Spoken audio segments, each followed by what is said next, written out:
Hello, my name is Ren Rainey. Today's date is February 28th, 2018, and I am interviewing Zahra El-Ghit on the Ball State campus as part of the Virginia B. Ball Center seminar, Muslims in Muncie. Zahra, thank you for sharing your story with us today.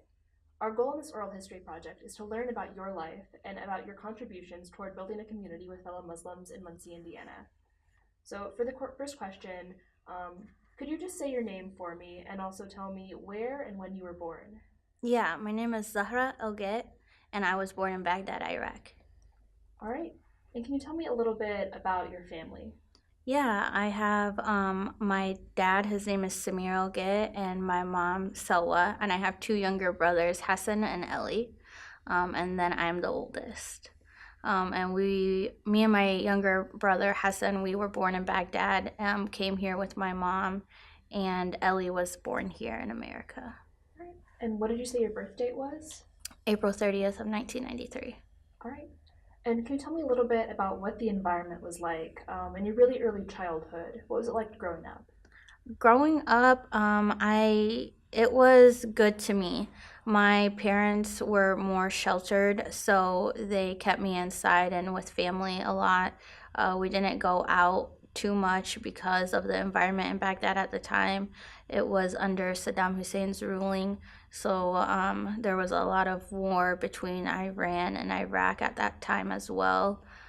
So it was a more sheltered life, but it was a good life as well because nothing was directly happening to my family at that time. Yeah. Did you attend any schooling or were you out of the house regularly as a child in Baghdad? I wasn't out of the house regularly. There was no schooling for me. I just stayed with like aunts and my grandma, my uncles. I was just like passed around from house to house within the family. But yeah, there was no schooling. I left when I was around 5, so I was pretty young. Are there any really clear memories you have from growing up in Baghdad?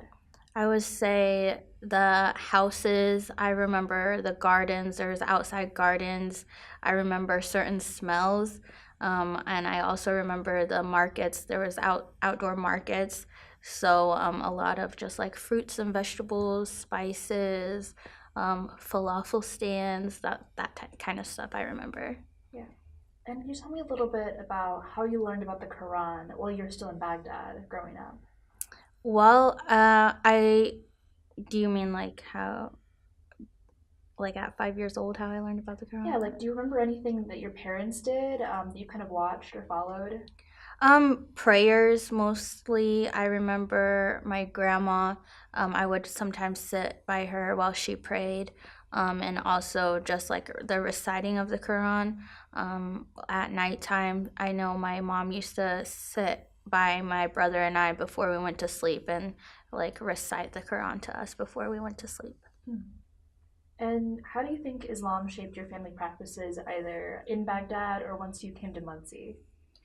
I think it was more shaped when I came to Muncie because at that time I started getting older. So my mom and dad really wanted us to be like to remember our faith and culture.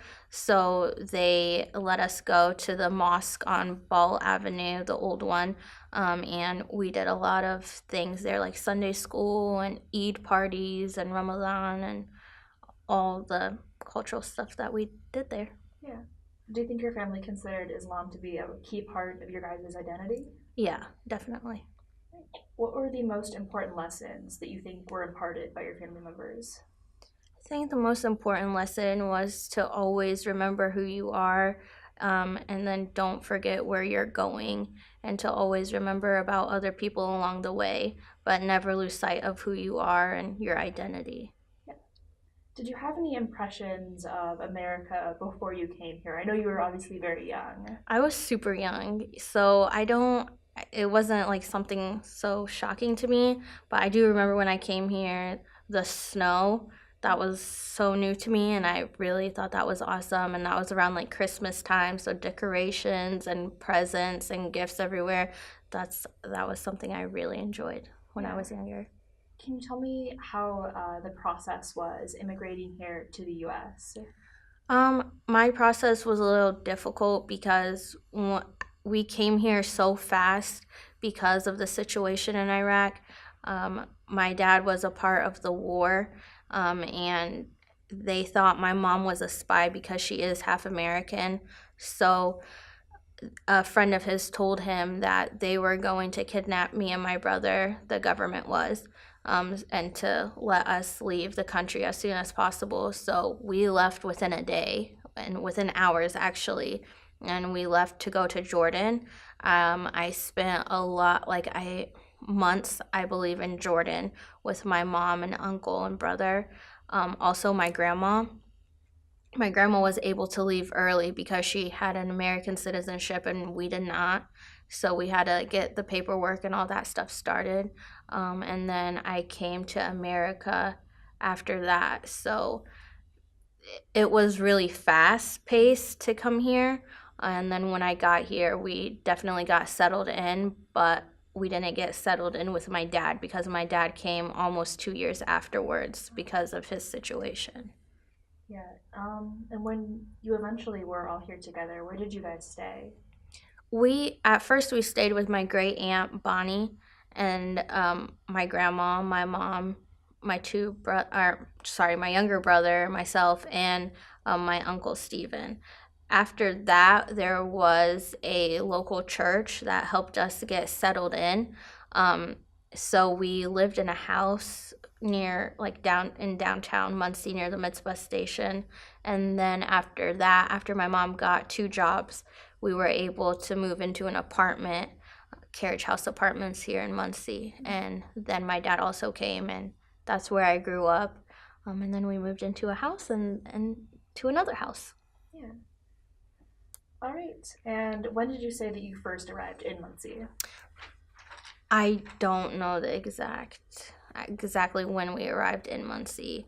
Okay. Good question for my mom. Yeah. And you said that you first remembered snow as being like something that was really amazing to you. Are there any other things that that you found interesting coming to America? I know you were at such a young age. Yeah. Houses here, I would say, were kind of different because back then, or back in Iraq, the houses were enclosed with the garden and a gate. So here they were so open to everyone. And then when I also moved into an apartment building, it shocked me that there were so many kids my age that I could just go outside and play with because I never had that growing up in Baghdad. Mm-hmm. And can you tell me what either the visa process or the process towards becoming permanent residents was like for your family? I know you said that your grandmother had U.S. citizenship, but what about the rest of your family? Yeah, it was a process. I wouldn't say it was hard, but it definitely cost my family a lot of money that we didn't have at the time. That's what took so long. So we had to get sponsored by someone here in America in order to come here, which was my great aunt. And then we had to send money back to my dad so his paperwork could get started so that he could come here and be a part of our family. So that was the most difficult part, was just the waiting period and the amount of money it took for my family to get that up and ready. I wanted to switch gears a little bit to talk about education and the process of growing up for you. So can you tell me where you attended elementary and middle school? Elementary school, I went to Store Elementary in Muncie, and then for middle school, I went to Northside Middle School. And what was it like growing up here in Muncie? I thought it was so much fun, especially when I was younger. Store Elementary was an awesome school. I met so many different people. It was super diverse at the time. So I really enjoyed being there. After 9/11, though, things kind of shifted for me. I began to realize that some people weren't treating me the same. I wasn't allowed to hang out with some of my friends that I used to hang out with all the time. And then that kind of followed also up into middle school as well. And were there any things that really stuck out to you about going into middle school and growing up? Going into middle school was kind of challenging for me because of previous 9/11 happenings. People just didn't treat me the same way because they knew that I was from a different country, and they knew my background and they knew my family and they knew that my mom wore a headscarf. So there was a lot of bullying, I would say, growing up, but I didn't really let that affect me because of the people that I did have in my life. They were so supportive of me, so I just accepted it. Yeah, and to talk a little bit about that period of your life, do you remember how old you were and where you were when 9/11 happened? I believe I was almost 9 years old in the third grade, um, and I was in school. So I remember teachers talking. We weren't learning our lessons. Something was going on. So we didn't leave school early that day. And I remember teachers like rolling in TV cards and watching something, but they weren't showing any of us children. So they just let us go into the gym and play. When I did get back home, my mom and dad immediately like shut the door. They told me I wasn't allowed to go outside and play, and they were like glued to the television. So when I saw the images on the screen, it didn't shock me because of the stuff that that I did see and that I have seen on TV before, like the war in Iraq. My dad used to watch Arabic TV, so I would always see pictures of buildings exploding or, fires and people crying and yelling and running. So to see something like that, it didn't shock me until my parents had to sit down and explain to me that that was in our country where that stuff does not happen. And they explained to me that it's dangerous and that's why I wasn't allowed to go outside and play and all that sort of thing. Yeah. And so that was their short-term reaction. Yeah. Was there anything long-term related to 9/11 in the atmosphere that kind of followed you through your childhood? I would say towards my family, yeah. Not some people didn't treat them the right way. There was a lot of name calling, mistreatment towards my family because my dad, he is a darker complexion. He did have an accent, so when anybody would ask him where he was from, they would automatically link that to 9/11. My mom, headscarf, they would link that. And then obviously my brother and I's name, they would just link that to it. So a lot of mistreatment from people who didn't really know us. Yeah. And can you tell me also, kind of talking more about your education as you continued to grow up? Yeah. Did any of this follow you into high school? High school was a little bit different for me because in the ninth grade I started to wear the hijab. So when I transitioned from Northside to Yorktown, I wanted that to be a fresh start for me. So I wanted people to accept me for who I was. So I wore the headscarf in the ninth grade. Yorktown versus Northside, completely different atmosphere. Northside was more, it had a more prominent African American community. Yorktown was more upper high class white community. So transferring from those two environments was kind of a shock to me. Yorktown was also small and everybody knew each other. So when I went in there, I was brand new. So that was, it was different. But I think my experience there was a lot better and more people were more understanding and educated, I would say, over there. Really? Yeah. Can you tell me a little bit about why you think that was, going to Yorktown? I believe it's because there were some girls before me that did wear the hijab and they were prominent members of the Yorktown community. So me coming in, it wasn't like, oh, I was the first one there with that on. So I think people kind of linked me to them and gave me a chance. And also it was just a brand new start. So I think the people that entered my life that were good, I kept them around. So it was just fresh and new, and I think more educated people that I was dealing with there. Yeah. Did you make a lot of friends, new friends going into Yorktown, or people that you've stuck with since then? I would say I made a few good friends. I knew a lot of people at Yorktown, I, you know, a lot of people knew me and I knew a lot of people, but we weren't like best of friends, and I wasn't like a popular person, but everybody knows each other at Yorktown, especially since it's such a small high school. But I would say that there are a few people that I am still friends with till this day that have stuck with me and that I'm thankful for. Are there any specific like extracurriculars that you did during your time in high school? The only thing I did extracurricular wise is ceramic club. I was a super big artsy person, so I'm super into art. To kind of shift a little bit to talk more about your religious education. Yeah. I know you mentioned earlier that your parents had you go to the Ball Avenue Masjid. Mm-hmm. Can you talk about like what your religious education was like growing up here in Muncie? Yeah, so most religious education I got was through the mosque and through my family. So every Sunday they had Sunday school, and it was like cut up into grades and ages and stuff like that. So I learned the alphabet. I learned the parts of the Quran, how to pray, things about like Ramadan and Eid and celebrations and holidays that we do and why we do them. And then back at home, my dad would teach me more about Shia Islam, because at the mosque it was taught Sunni Islam. And since our family is Shia, he would teach me more about our beliefs and some things that we do differently. Yeah.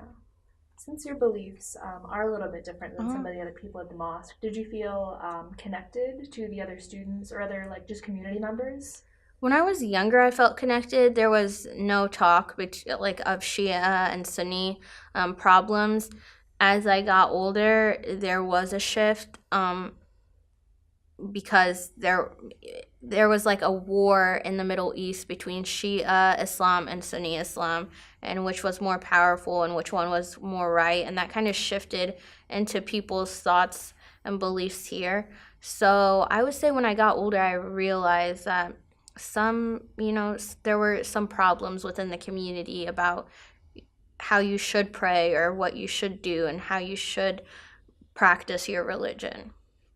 I want to shift a little bit to talk kind of about identity and what that means to you. So, is there like a specific way that you identify, either on ethnicity, nationality, or like religion, either just Muslim or Shia specifically? I like to think of myself as just Muslim. I don't think it really matters, like specifically what type of Muslim you are. I think it's just more important for people to know that your religion is Islam, and everybody's gonna follow it differently. Not one person is right. Ethnicity wise, I struggle with that a lot here recently, because a lot of people say that you're just white, especially if you're from the Middle East. There's no place on, like when you have to fill out surveys and it asks you for what your ethnicity is, there is no Middle Eastern. So most Middle Easterns are considered white. But I think that should change. All right. Do you believe that there's like a part of your identity that's like most important to you? The most important part of my identity, I think, would be the fact that I am a female Muslim. So I think that's a super important part. Yeah. Okay. And do you believe that there's any specific discrimination that you've felt here in the community based on ethnicity or religion? Within the Muslim community or just the Muncie community? Either Muncie or within the Muslim community? Within the Muslim community, I think there is tension between what your background is and where you're from. I think if people hear that you're from Iraq, they kind of judge you a certain way because they know you're either going to be Shia or Sunni, versus like somewhere like Saudi Arabia. Also the same thing with Yemen, Syria, Lebanon. So people kind of judge you from about like where you come from. And then once they get to know who you are and they ask you, hey, are you Shia or Sunni? And you let them know, you can tell automatically how that person is going to treat you from there on forward. And then you also know if they're a good person and they just don't really care about who you are, but I mean your background, but they do care about who you are as a person, more importantly. Muncie community, I would say it's a toss-up. I definitely think there are a lot of people here that are uneducated about religion, especially about Islam. And I would also say that there are a lot of people that have mistreated me. And I would say it's predominantly white middle class that I get a lot of the negativity and hateful remarks from. I do want to shift gears a little bit to kind of talk about growing up, following your educational process. Can you tell me what it was like going to college and initially like what your major was? When I started college, I went to Ivy Tech Community College first, and I just got a general degree there, and I transferred over to Ball State. When I transferred here, I went in for elementary education, and I learned that that kind of wasn't for me necessarily because I didn't want to be stuck in just the school setting. I wanted to just be more hands-on with family and children. So I switched over to child development and special education. So that is what I am studying now, and I love it. Yeah. And so what year are you in college currently? I'm a senior right now. And do you live with your family or do you live kind of on your own? I live with my family right now. And is there anything else that you're doing like with your major but more like in the community? Within the community, I'm currently with the Muncie community. I would help out with like, you know, the children of the Muslim community and stuff like that. I also did a lot here with child care centers. So I worked for Apple Tree Child Care Center and Teddy Bear Child Care Center. And so I know a lot of families here and that I'm still connected with through that. And I just, you know, watch their children or help them and give them advice on, you know, child development or anything related to their children and family. Yeah. What do you hope to do after you graduate? After I graduate is a big question. It's a toss-up between opening my own center that's Reggio Emilia inspired within Muncie because there's not a center like that in Muncie. I also want to open up a school in Iraq, in Baghdad, for the orphans there so that they can get an education and be in a safe, secure place and hopefully do something with their life, you know, past that. And I also want to just work with families and children in any way. So not teacher-wise, but just be an active member of, you know, Indiana and help children and families. Yeah. So do you see yourself kind of staying here, either in this community or within the state? I definitely think I'll stay within Indiana. Yeah, very cool. To move topic-wise a little bit, I want to talk more about the Muslim community and what you've experienced since coming here. So I just want to know, on arrival, how did your family meet other Muslims? Upon arrival, I believe it was through the church. I think the church let my mom know about other Muslims within Muncie, and then that way she was able to connect with them. And then once my dad got here, he was able to get in contact with them more often and frequently, and then that's how we met more Muslims within the community. Yeah. How has your family been involved in the Islamic Center? Yeah, so throughout when the Islamic Center was at Ball, they helped with funding and also with community events there. And then they also helped with the movement and transition into the new mosque. And what do you remember about the Ball Avenue Masjid? I remember it was small and cozy, but it was so much fun.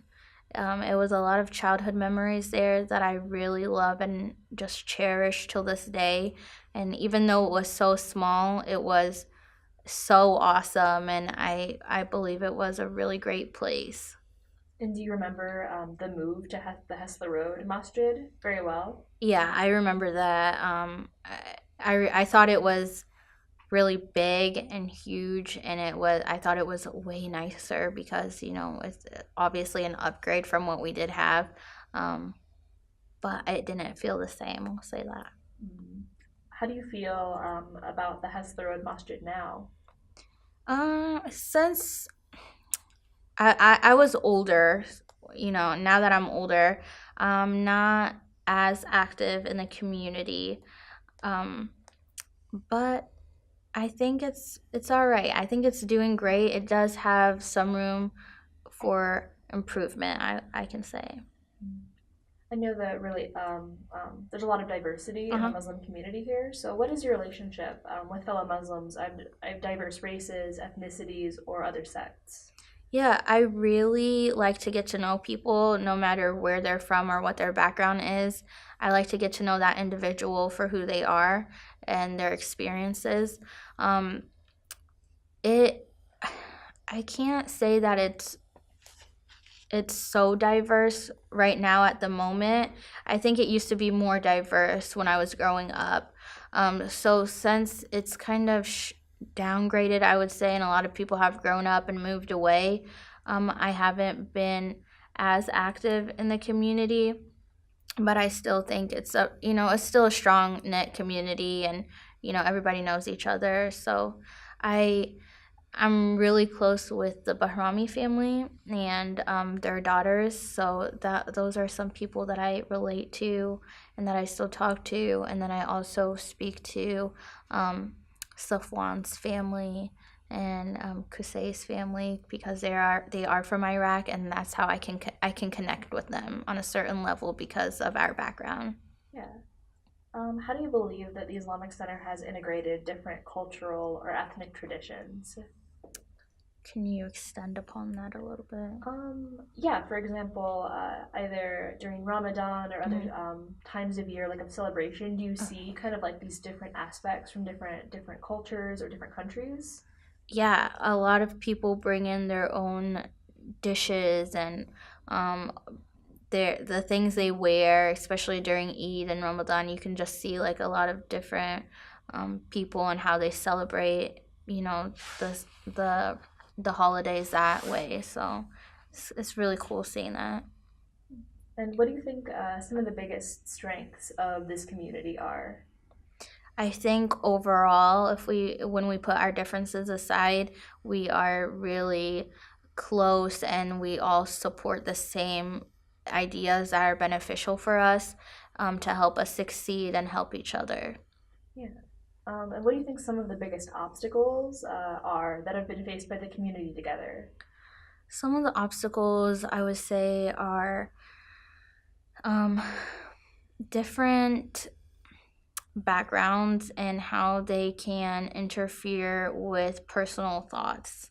So, a Sunni person and a Shia person might not think the same way, and that can cause tension and arguments. And there's also a lot of political drama because the Middle East is a place of war, and there's a lot of war going on, and people think that side is right or that side is right, and this person is wrong. So it creates a lot of arguments, I would say. So Yeah. Do you feel like you've seen more of that tension now or before, or has that kind of changed at all I over think I've time? seen it now more than ever before because of all the wars that have been happening. So it's more prominent and I would say more aggressive now. Um, and so you said your participation has kind of changed over time. Mhm. Do you believe the same is true of your family? Um, I would say a little bit. My family is still pretty active, but I wouldn't say they are as active as they would like to be. Yeah. Yeah. In 2017, Bibi Barami was elected as the president of the Islamic Center. She was the first woman to hold this Mhm. position. So, what do you think of this? I thought that was awesome. I was super proud of her. She is a really strong female, and she does a lot of work for the community here and also for her country. So I think she was super deserving of that position. Do you believe that the Islamic Center has been influenced by state or national Muslim organizations? I wouldn't. I don't think so. Okay. To move a little bit, to talk about practices, your own personal practices. Can you tell me how you characterize your own practice of Islam? Yeah, so I practice to myself. So it's not about going to the mosque every Friday and going to prayers and going to all these events. I like to just keep my religion to myself. I don't think other people need to be a part of that necessarily. So I like to, pray at home or, read parts of the Quran when I'm feeling down or low or a certain way. So I like to keep my religion to myself. I don't really showcase it to everyone. And how would you describe your engagement with the Quran and the Hadith? I would say it's pretty strong, but at the same time, I keep it to myself. So not a lot of people are aware of that, but it's personal to me. Yeah, how would you kind of characterize your family's practice of specific parts of Islam, like the requirement of 5 times daily prayer, eating halal, or zakat giving? My mom and dad are pretty strict on that. So my mom and dad, they do pray 5 times a day. They read the Quran. I wouldn't say daily, but they read it a lot. They do Ramadan, zakat. They always give to people every, you know. Actually, they don't even give them every month. They give it, when it's needed. So anytime they see it, an opportunity to give, they always give. And have you or any of your family members been on the Hajj? No, I haven't, and neither has my mom or dad, but they're hoping on going soon. Do you believe that there's something distinctive that you or your family bring to the Muslim community in Muncie? I think the fact that we are from Iraq and we also kind of have like a half American side to us, and that we're Shia, and that we've been here for so long is interesting to a lot of other Muslims and to a lot of people here in Muncie as well. Yeah, you said that you're close with other members of the community, like Safwan's family. hmm Do you think a lot of that is because you're both from Iraq? Yeah, I think it's also the fact that we can connect to their story as well because they also had to leave their country and, bring their family over here and, you know, we celebrate the same things and we eat the same food and, we connect with them a lot. So, Yeah. Do you think sectarian differences ever affect your relationship? I think it can sometimes. I wouldn't say it affects it to where we can't talk. I think it affects our viewpoints. So we just have differing viewpoints, but at the end of the day, we can always come back together. For you personally, what do you believe the heart or the center of Islam is? I think it's about doing good and giving back, and just knowing that you should try to be the best person you can be while you're here and just let go of all the negativity that's around you and just try to help out the best you can. And have you been involved in any interfaith activities, either with churches in the community or elsewhere? I have been a few times, so I know that there is sometimes there are dinners with Christian churches here that I have attended and events and stuff like that. I've also been, I'll go with my friends if they have any church activities that are open and are interfaith related. I'll go to those types of events. Yeah. I want to shift a little bit to talk about how it's been for you living in Muncie. So, can you just describe for me what you believe that experience has been like? Overall, I would say it's been good. I Muncie is my home, and I like to say it's all I've ever known or what I've grown up with. So I like Muncie and I support Muncie. But there's been challenges along the way, but overall it's been good. Yeah. I know you've talked about some other family members that you have here, Mhm. but what all extended family do you have living in the area? Extended family, I have my uncle Salam, who lives here all alone, and then I also have my uncle Stephen, whose wife is Suha, and they have two children, Sena and Sajjad, and those are my only family here. My grandma Thelma passed away, along with my great aunt Bonnie. And do you think you've developed many friendships with non-Muslims in Muncie? Oh yeah, I have more non-Muslim friends than I do Muslim friends here in Muncie. Yeah. Do you talk a lot about your practice of Islam with them or just neighbors or other friends? With friends, yeah, they like to ask a lot of questions, so we're pretty open on that. And I love answering people's questions. I'd rather somebody ask me than, wonder or get the wrong information from someone else. So I'm really open to answering my friends' questions and letting them know whatever they need to know.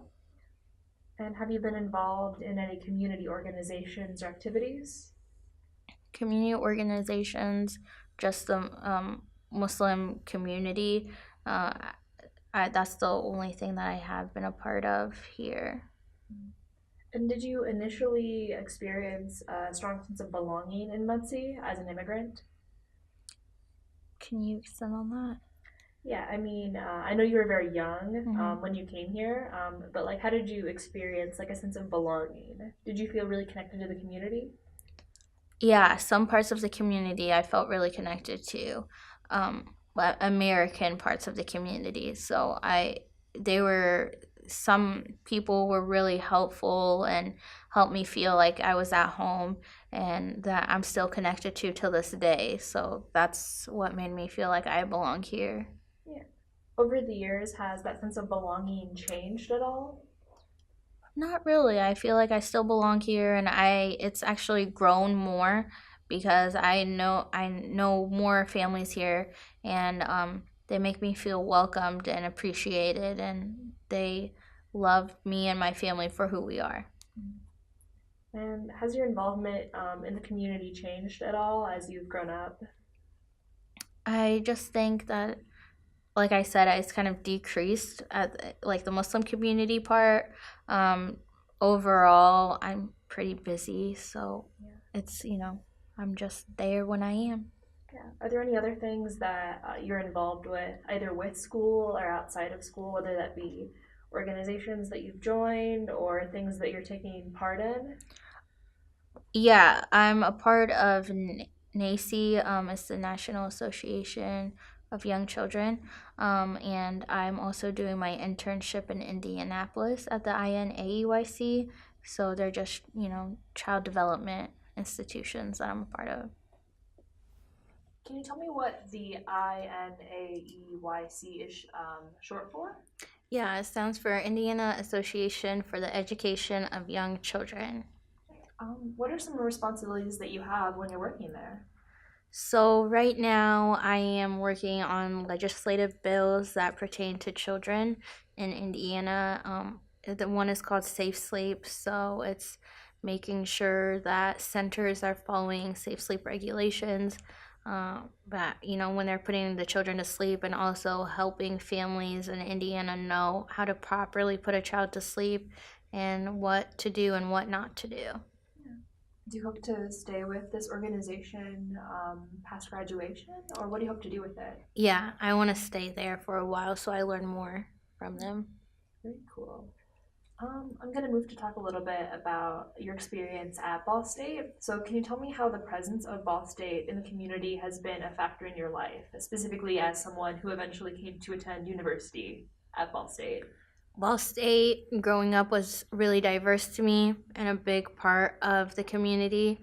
So I knew I always wanted to go to Ball State, and I also knew that they had a really good education program. So that's what made me want to attend Ball State, and I really met some great people here, and it just justified my decision for making this my school. Are you a part of, or do you know any people who are involved with the Muslim Student Association? I I know Bibi Bahrami was, and I believe she still is, but I don't know anybody else currently. What do you think has been the best part of living in Muncie? I just think it's the sense of community, good community, I'll say. So a lot of people know each other, and it's nice to go to a supermarket and see a person or see your friend out and about, and knowing that everything's kind of close by. That's what I really love about Muncie. Do you feel like you've faced religious discrimination here in Muncie? Yeah, here's where I face the most discrimination, but I want to link that to people being uneducated. And once they do get to talk to me and know me, their views kind of change.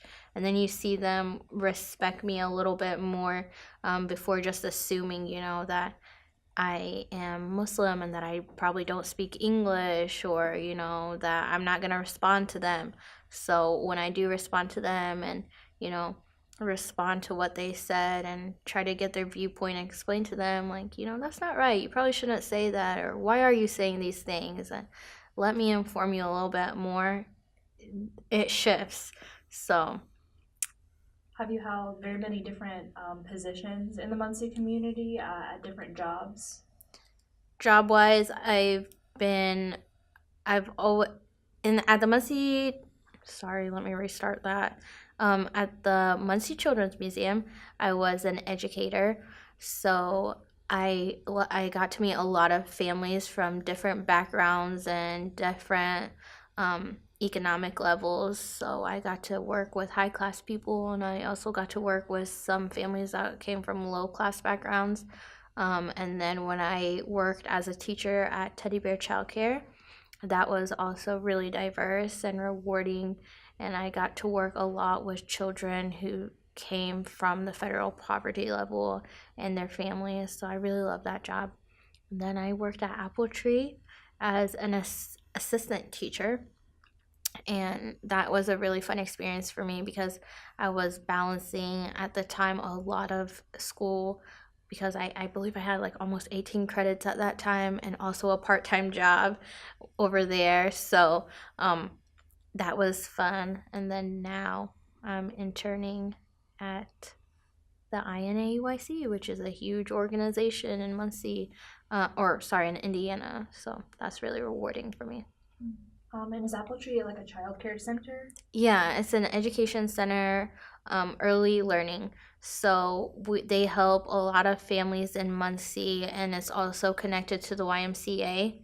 So they take a lot of voucher children, so people who do come from low income, but they provide them the highest quality care and education.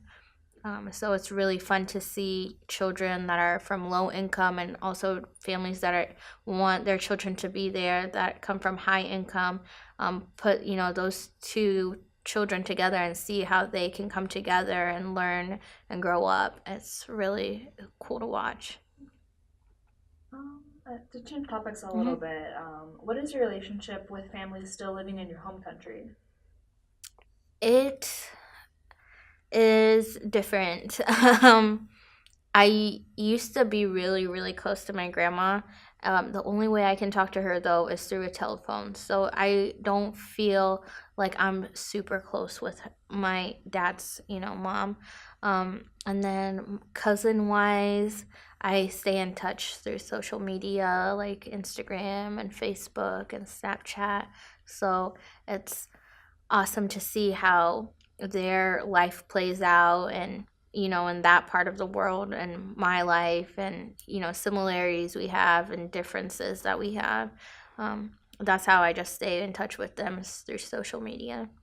Do you still feel connected to Iraqi culture? Yeah, I love my culture, and I can relate a lot to it. And I love when I meet somebody that is from Iraq, because there's just so much to talk about and so many similarities that we have. And what do you miss the most about life in your home country, even though I know you moved very early in life? The food. I love the food there. I also miss the sense of like being part of a big family because my mom has five sisters, four brothers, so that's a big family. I miss my grandparents. I wish that I could, grow up with all my cousins and experience that kind of life because here it's kind of more lonely. We just depend on friends more than we do family because we don't have that much family here. So the sense of belonging to a big family, I would say, and the food. To shift a little bit to talk about some broad world topics, Mhm. I know we talked a little bit about 9/11 and the way that it has affected your family. Are there any other kind of repercussions of that you felt within your family? I would say that it has affected the way we act outside of the house. You got to watch the things you say. You can't just, you can't necessarily be free. You got to be really careful with the way you act and say things around people because they might interpret that as something different. So, or, relate it to somehow to terrorism. So I think that's how it affected us. Just having to, constantly in the back of your mind think, hey, I need to be careful about what I say or how I act around this group of people. And there are other events that I imagine might have affected your family or the Muslim community in Muncie since 9/11 as well. For example, can you think of any ways that the U.S. invasion of Iraq in 2003 affected your family either here or the ones still living in Iraq? Yeah, it affected them a lot because the amount of destruction that happened there. I think it was good in a sense that they were able to get something good out of it by capturing Saddam Hussein and bringing a closure to that dictatorship.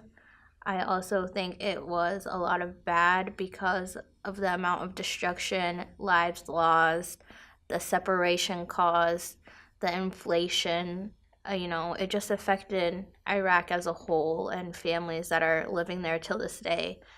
Um, it it affects my family a lot because we still do have family living there.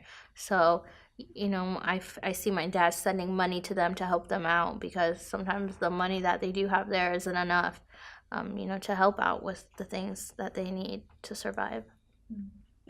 Do you think that the Israeli-Palestinian conflict has had like any specific effects on either your family or the Muslim community in Muncie?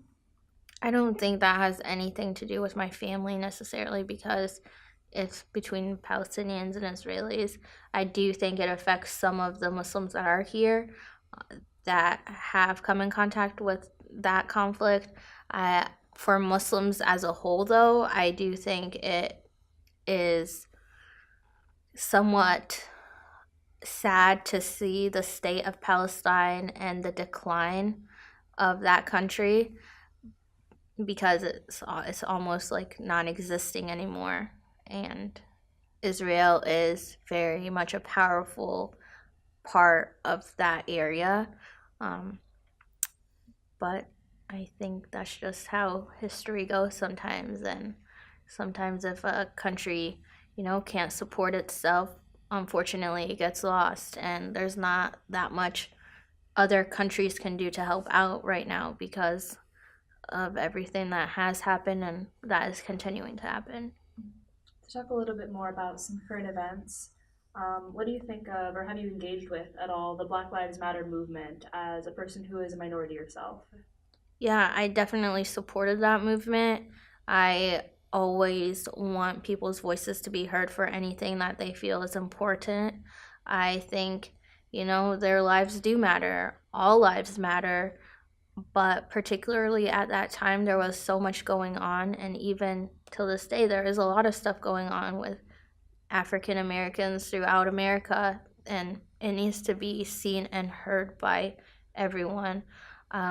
as someone who is a part of the minority, I know how important it is for people to hear you and want a change and a movement so that America is aware of what is going on and come up with some changes to help, any minority for that matter. And how do you believe the 2016 presidential election affected you, your family, as well as the Muslim community here? I would say it brought us awareness. I don't think, I haven't met a Muslim that was in support of Donald Trump, but it definitely brought us awareness of where the current state of America is right now and, the viewpoints of people and what they are in support of versus what they are not in support of. So I would say it hasn't affected me tremendously right now, but I have seen more people shift in the way they want to act and the things they do say and, what they want to represent since Donald Trump has become president.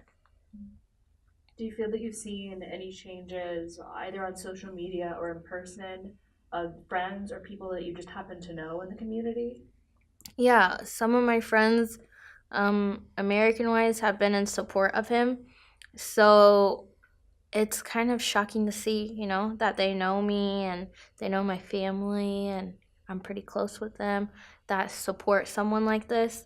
And then I also see on the other side more liberal democratic viewpoints and their views and how they kind of just clash all the time on social media. But I support it because it's good to see both viewpoints. At the same time, I think it was just shocking to me to see, that somebody I know so closely supported the president of the USA and his comments and remarks towards people of my religion and background. And do you believe that the Muslim ban has affected you as an immigrant Muslim either directly or indirectly? I was glad that it didn't happen, to me at this age and that I wasn't coming from Iraq to here during that situation. I just feel like that was awful. I think it was somewhat unfair as well because it's like putting aside a whole group of people just because of their religion. And I don't think that's fair or right in any way. There's going to be good people and bad people everywhere you go, no matter what their faith is or what their background is. So I definitely didn't support that. And there was a lot of people asking me about my thoughts and opinions on it. And like I said, I just don't support it. And I'm glad that that's no longer an issue right now. And what are your perceptions of the US in 2018 as an American resident? Can you explain that? Yeah, what do you think of the US kind of in general, whether that be just the state of the society or what it does abroad, however you want to understand it? I think America is so strong and it is very diverse at the same time.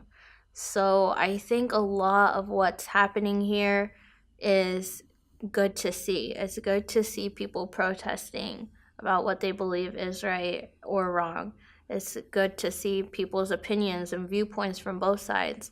It's important that people are making their voices heard, and it's awesome that we live in a country that you're allowed to do that, because unfortunately in many other countries you can't do that and you can't express your opinions as loud as you can here.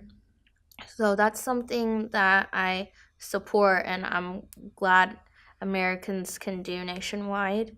And I just perceive America as a melting pot, truly a melting pot of all people from different backgrounds or, race, religion, sex, origin, anything. It's everywhere you go, you're going to meet somebody different.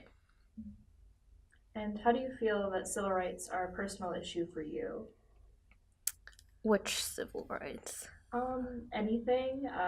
For example, voting, or for example, you could talk about what like civil rights means to you.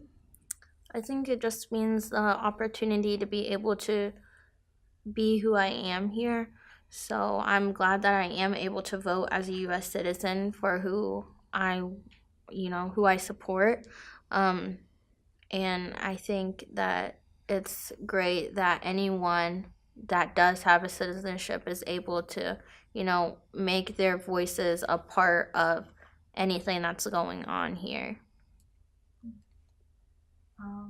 And this one kind of has like a lead up, Mm-hmm. but Muslim leaders have noted that in the wake of terror attacks, that it can be difficult for Muslims to express collective grief when they're looked at with suspicion. Mm-hmm. So, does this resonate with your own experience? Yeah, and I would say so, because anytime an attack happens, you automatically go to like, oh my gosh, I hope it's not a Muslim person, because it has so many negative effects that lead up to it. There's so many hate crimes. There's so many people that look at you differently. The whole vibe and tension when you leave the house and go somewhere is more like, oh, I gotta watch my back, or what is somebody gonna say to me today, or how is somebody gonna look at me. It's not easy. So with that being said, I also think people need to understand that the people doing these attacks are not necessarily a representation of the religion itself. Because if you truly believe in the religion, there's no way you would do something like that. But on the other side, there's people who don't understand that and automatically point the finger or look at you differently. Do you believe the term American Muslim characterizes your own understanding of yourself? Somewhat, yeah, because I am now an American Muslim living in America, but at the same time, I'm also an Iraqi Muslim that came from Iraq. So I like to just think of myself as a Muslim living in America right now. And what does it mean to you to be a Muslim living in America or Muncie today?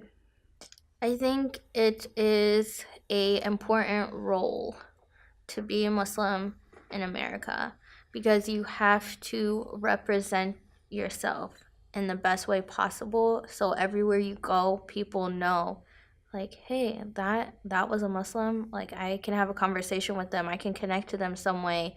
They were nice, or they were very knowledgeable about this or that. So it's nice to know.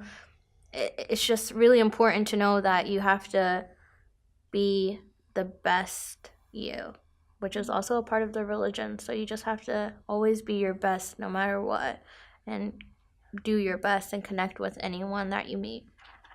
I know this is a very big question, but what are your hopes for the future? Pertaining to what? Either for yourself, your family, for Muslims in America, or for the country, really however you want to take it.